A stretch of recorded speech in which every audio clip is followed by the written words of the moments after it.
नमस्कार दोस्तों, स्वागत है मेरे एक नए वीडियो में। दोस्तों, आज का मेरा ये वीडियो सभी मेरे वृद्ध, विकलांग और विधवा पेंशन, चाहे वो यूपी के हो, चाहे बिहार के हो, चाहे दिल्ली के हो, चाहे राजस्थान के हो, देश के कोई भी राज्य से हो आप, वो मैटर नहीं करता। लेकिन अब जो मैं आपको बताने जा रहा हूं दोस्तों, वो मैटर करता है। दोस्तों, आप लोग को पता है कि पिछले कुछ समय से 9 महीने 10 महीने पहले से देश में आधार एनेबल, डीबीटी एनेबल पेमेंट हो रहा है। आधार बेस्ड पेमेंट हो रहा है। सीधे सीधे समझो तो आधार बेस्ड पेमेंट हो रहा है। और वो आधार बेस्ड पेमेंट तभी होगा जब आपका किसी बैंक में खाता होगा। आपने अपने पति का, अपने भाई का, अपने पिता का, जो पहले चलता आ रहा था कि इनका खाता देते हैं, उनका खाता देते हैं, वो किस्सा कहानी अब लद गए। अब जो मैं आपसे बात कहना चाह रहा हूं, देखिए, कई लोग का तो नॉर्मल पेंशन बन रहा है। जिन्होंने अपना खाता नहीं खुलवाया था, जिन्होंने अपने डीबीटी नहीं करवाया था खाते में, उन सबको परेशानी हुई, बहुत ज्यादा परेशानी हुई। लोग का 2 किस्त 3 किस्त नहीं आई। तो मैं आपसे एक बार पुनः यही बात समझाना चाहता हूं कि देखिए, आधार बेस्ड पेमेंट शुरू हो गया है। अब इसमें वही पात्र होंगे जिसका आधार बैंक खाते में सीड होगा और उसका डीबीटी अनेबल होगा। वो कैसे होगा? आपको अपने बैंक में आधार लेके जाना है, अंगूठा लगाना है, आधार सीडिंग हो गया तो आधार सीडिंग हो गया तो डीबीटी भी अनेबल हो जाएगा।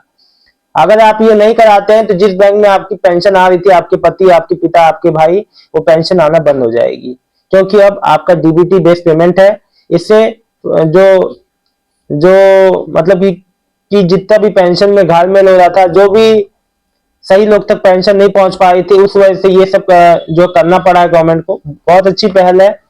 जो लाभार्थी सीधे उसके बैंक खाते में जाएगा, इसके लिए आपका बैंक अकाउंट, आपका आधार सीडिंग, खाते में आधार जुड़ा होना चाहिए, तभी आपका डीबीटी ऑन होना चाहिए। इन सब बातों का आप विशेष तौर पर ध्यान रखें। अगर आप अपना कोई भी बैंक में नया अकाउंट खुलवा रहे हैं और चाह रहे हैं कि मेरा पुराना बैंक से हटके नए बैंक में डीबीटी आए, तो दोस्तों, आपको जो प्रोसेस में बताया वो समझिएगा। आपको जो पुराने बैंक में डीबीटी था, वहां आपको डीसीडिंग का फॉर्म भरना है। डीसीड करा के नए बैंक में आधार सीडिंग का फॉर्म भर। जब वो डीसीडिंग हो जाएगा, एनपीसीआई वेबसाइट में दिखा देगा कि वो वहां पे सीड नहीं है, फिर आपको नए बैंक में अपना आधार सीडिंग कराना है। इसीलिए, क्योंकि जब पहले कोई बैंक में सीडिंग रहती है तो दूसरे बैंक में सीडिंग नहीं होती है जब तक वो बैंक का डिसीड ना हो। ये बात समझिएगा। कई लोग चाहते हैं, हमारे कई लोग की शादी हो जाती है तो नए बैंक अकाउंट में, जैसे मैं महिलाओं की बात कर रहा हूँ, तो वो उनके नए जो पुराने मैके वाले में ही पैसे आते रहते हैं, तो इस वजह से मैं दिक्कत हो जाती है कई बार उनको। कई बार उनके माता पिता से ज्वाइंट रहते हैं खाते, तो ये बात के लिए समझा रहा हूँ उन लोगों को। ये तो मेरी बात को आप ध्यान से सोचिएगा, समझिएगा कि मैंने क्या कहा। आपका बैंक अकाउंट आपका हो, आपके खाते में आधार सीडिंग हो, आपके खाते में डीबीटी अनेबल हो, तो सब कुछ ओके है। क्योंकि अब और चाहे भविष्य में पेमेंट आपको आधार बेस्ड ही आएगा।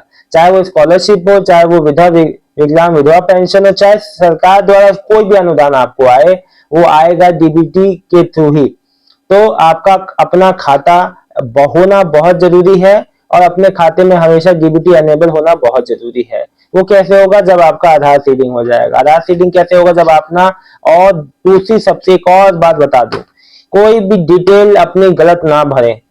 आधार में, बैंक अकाउंट में, पेंशन अकाउंट में, हर जगह same name, date of birth, पिता का नाम, एड्रेस सब सेम भरें। एक एक अक्षर तक सेम भरें। ये गलती ना करें, मिसमैच ना करें, नहीं तो आपके आधार मतलब जो है दिक्कत आती है वेरिफिकेशन में कई जगह।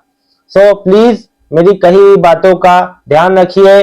जो मैंने बात आपको समझाई, सभी मेरे वृद्ध, विकलांग और विधवा पेंशन पाने वाले लाभार्थियों के लिए अच्छा लगा होगा वीडियो, तो वीडियो को लाइक करके चैनल को सब्सक्राइब कर लीजिएगा। मिलता हूं आपको नेक्स्ट वीडियो में एक नई जानकारी के साथ। दोस्तों, ये मेरा वीडियो बनाने का मकसद ये था कि अभी भी कई मेरे ऐसे लाभार्थी हैं जिनको अभी भी नहीं पता कि डीबीटी एनपीसीआई ये जो चल क्या रहा है, उन लोगों के लिए मैंने बता दिया ये बात। आशा करता हूँ वीडियो अच्छा लगा। धन्यवाद।